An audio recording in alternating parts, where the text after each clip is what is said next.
saudara yang diberkati di dalam nama Tuhan Yesus Kristus, bertemu lagi dengan saya, Pendeta Novel Saragih.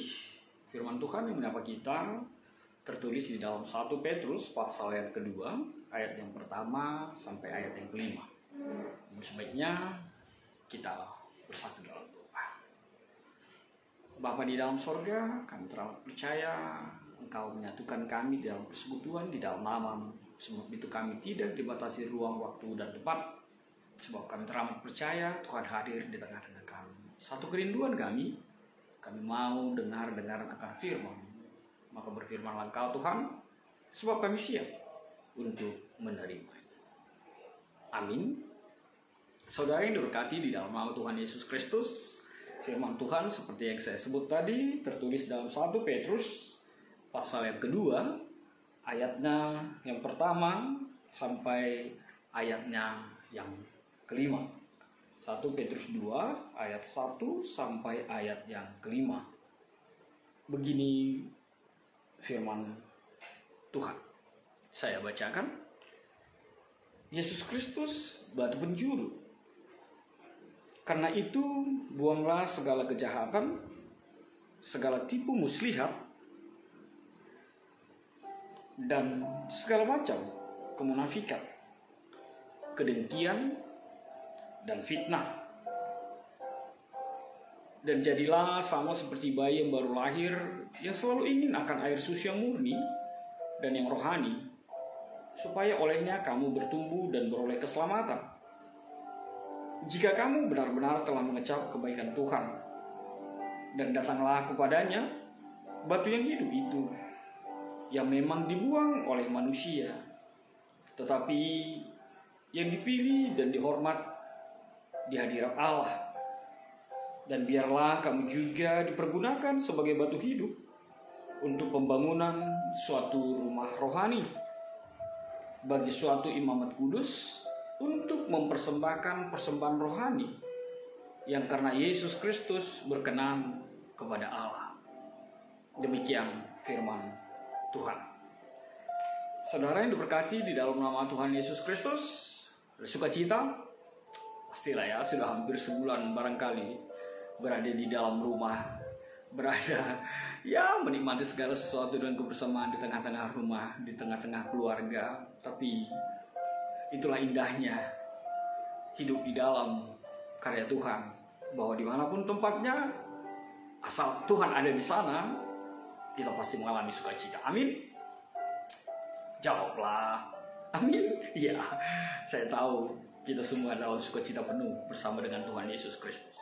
Firman Tuhan saat ini mengatakan, saya begitu menarik sekali dengan apa yang dikatakan, dan biarlah kamu juga dipergunakan sebagai batu hidup untuk pembangunan suatu rumah rohani. Ayat yang kelima. Biarlah kamu juga dipergunakan sebagai batu hidup untuk pembangunan suatu rumah rohani. Saudara yang diberkati di dalam nama Tuhan Yesus Kristus, kita pasti suka, pengen menjadi orang yang berguna di tengah-tengah kehidupan kita. Kita mau bahwa kita berarti. Makanya kadang kita merasa seperti apa gitu kalau apa ya, seperti tidak berarti lagi, atau tidak diperhitungkan lagi, atau tidak bisa berbuat lagi gitu ya. Tapi satu hal yang pasti, kita mau menjadi pribadi yang berguna. Kita mau menjadi berguna di tengah-tengah kehidupan kita. Dan hal yang luar biasa ketika firman Tuhan saat ini mengatakan, biarlah kamu juga dipergunakan sebagai batu hidup untuk pembangunan suatu rumah rohani. Mari kita melihat di dalam kalimat itu, rumah rohani. Dan hal itu sangat menarik sekali. Bagaimana kita menjadi sebuah rumah, bagaimana kita menjadi sebuah batu yang tersusun, yang dipergunakan, yang dibentuk menjadi rumah rohani. Saudara yang kasihi Tuhan Yesus Kristus, firman ini begitu luar biasa hadir dalam kehidupan kita. Kenapa? Sebab Tuhan mau katakan bagi kita, engkau berguna bagi Tuhan, engkau berarti bagi Tuhan. Artinya apa? Setiap kita Tuhan inginkan berguna menjadi rumah rohani. Lalu apa menjadi kekuatan kita untuk itu. Ketika kita mau berguna dan ketika kita mau menjadi dibangun sebagai rumah rohani, dikatakan dalam firman Tuhan ini, buanglah segala kejahatan, segala tipu muslihat, dan segala macam kemunafikan dan kedengkian dan fitnah. Hal itu dipertegas di dalam kebenaran firman Tuhan pada saat ini. Buanglah itu semua. Kejahatan. Apa yang dimaksud ketika surat ini dituliskan oleh Petrus? Kejahatan itu dimaksud lebih dalam lagi adalah sesuatu yang amarah yang terpendam.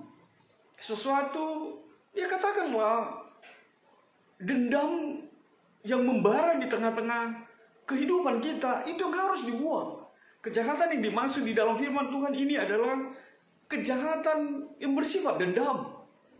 Memang agak borakmon kan, apalagi bata halak simalumun kan, domdomai mengingat kesalahan itu, menunggu saat-saat membalaskan. Ya mungkin juga bagi setiap orang yang tidak mengenal dengan baik karya Tuhan dan tidak mengaminkannya, bisa berada dalam situasi itu. Tapi Tuhan katakan melalui Petrus, buanglah kejahatan itu, buanglah dendam itu. Yang kedua dikatakan, buanglah tipu muslihat itu. Tipu muslihat itu seperti apa ya?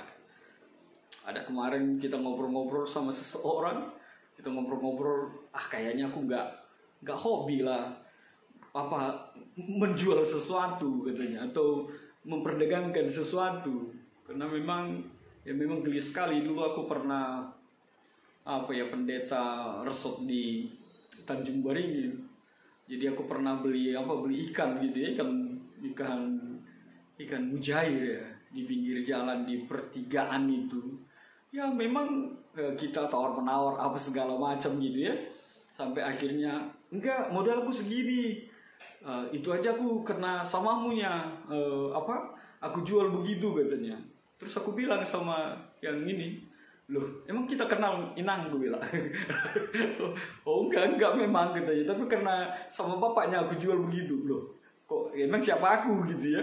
Tapi ya seperti itulah begitu ya, mencoba untuk merangkai apa segala macam, dan itu mungkin terjadi di tengah-tengah kehidupan kita. Dan mungkin juga ada saja orang yang bermain sesuatu di tengah virus corona ini, mencoba menggalang, mencoba apa segala macam, dan tidak jarang memang berita kita dengar dana bantuan sosial itu ditilap ya, diselewengkan atau apapun itu. Tapi Tuhan mau katakan melalui Petrus, buanglah tipu muslihat itu. Lalu apa yang ketiga, segala macam kemunafikan. Wah, ini agak-agak repot ini ya. Makanya kita suka bilang munafik itu mukanya nabi, pikirannya kotor. Kemunafikan itu adalah orang-orang atau pribadi yang kelihatannya baik, tampilannya baik, tapi hatinya seperti apa gitu. Atau berbeda apa yang terlihat dengan apa yang di dalamnya. Firman Tuhan mengatakan buanglah itu. Tidak perlu bermanis-manis untuk sesuatu yang tidak diinginkan Tuhan. Tidak perlu kita harus tampil manis kalau ternyata hatimu tidak seperti itu. Yang berikut, yang keempat dikatakan segala macam kedengkian. Dengki, iri hati itu sesuatu orang yang tidak suka, pribadi yang sombong, begitu tidak disukai di dalam firman Tuhan ini. Pribadi yang dengki, pribadi yang sombong, yang gelisah ketika orang berbuat baik, buanglah itu semua. Lalu apa yang berikut? Fitnah. Wah, fitnah ini lagi ya.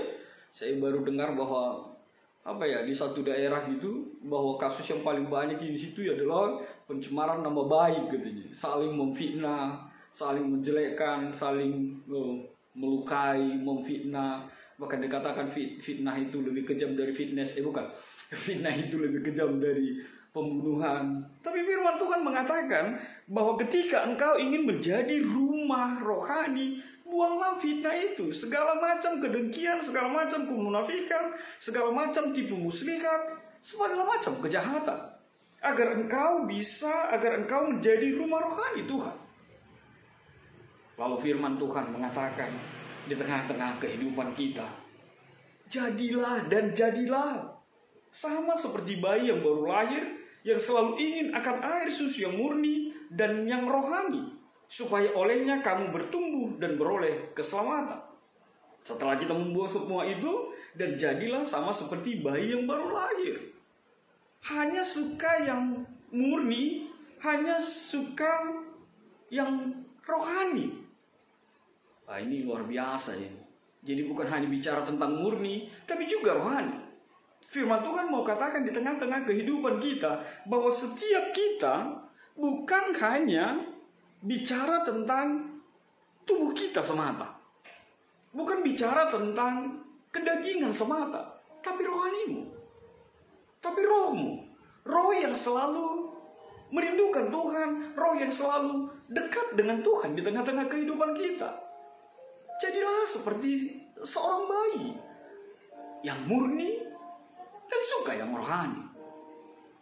Luar biasa sekali itu. Dan memang di dalam bayi, seorang bayi, ya, dia selalu berada di dalam situasi itu. Kalau dia tidak baik, dia bilang tidak baik. Kalau dia tidak suka, dia bilang tidak suka. Makanya ibu-ibu kalau beli jeruk gitu ya, pasti disuruh cobain bayinya, bukan ibunya gitu ya. Mungkin kalau orang dewasa agak gimana gitu ya. Tapi kalau coba bayi, dia gak akan bohong. Dia akan, kalau asam dia akan gitu ya. Matanya disipitkan dan dia gitu ya. Ya begitulah. Artinya apa? Orang yang ingin dipergunakan sebagai rumah rohani, yang ingin menjadi pribadi seperti bangunan di dalam rumah Tuhan, dikatakan harus menjadi seperti seorang bayi. Rohaninya dibentuk, jiwanya dibentuk, jiwanya selalu punya kerinduan yang luar biasa bersama dengan Tuhan di dalam kehidupan kita. Lalu apa yang berikut? Pesan firman Tuhan ini. Firman Tuhan mengatakan setelah hal yang kedua itu, dikatakan, dan datanglah kepadanya batu yang hidup itu, yang memang dibuang oleh manusia, tetapi yang dipilih dan dihormat di hadirat Allah. Dan datanglah kepadanya. Siapa maksudnya? Datang kepada Yesus. Memang Yesus itu tidak dihargai. Yesus itu seperti batu batu bangunan yang dibuang, yang tidak berharga, yang disalibkan bagi orang-orang sekitarnya ketika itu. Tapi firman Tuhan mengatakan ketika kita telah menjadi sama seperti bayi yang baru lahir itu, yang ingin akan air susu yang murni itu, lalu yang ketiga, datanglah kepadanya. Sebab apa? Di dalam Tuhanlah engkau disempurnakan. Di dalam Tuhanlah engkau dibentuk lebih lagi di tengah-tengah kehidupan kita. Datanglah kepadanya. Maka engkau dibentuk dengan sedemikian rupa. Seperti apa yang Tuhan mau di tengah-tengah kehidupanmu. Datanglah kepada Tuhan. Artinya datang bergerak, sesuatu yang berbuat. Datanglah kepada Tuhan. Biar dia menyempurnakan kehidupanmu. Kalau ada hal yang terakhir yang mau dinyatakan dalam firman Tuhan ini. Firman Tuhan mengatakan bahwa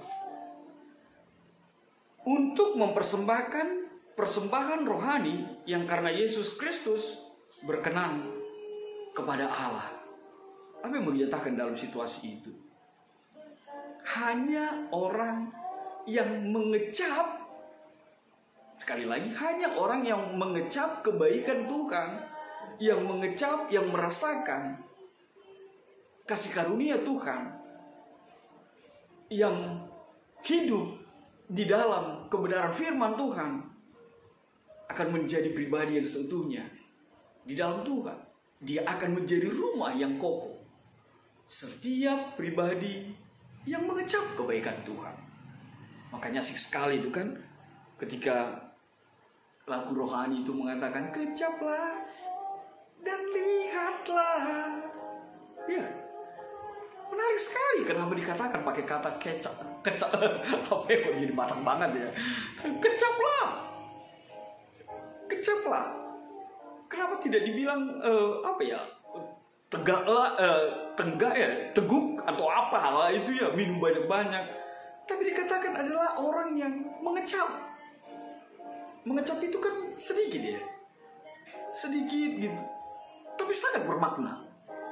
Mengecap itu adalah pribadi yang betul-betul merasakan.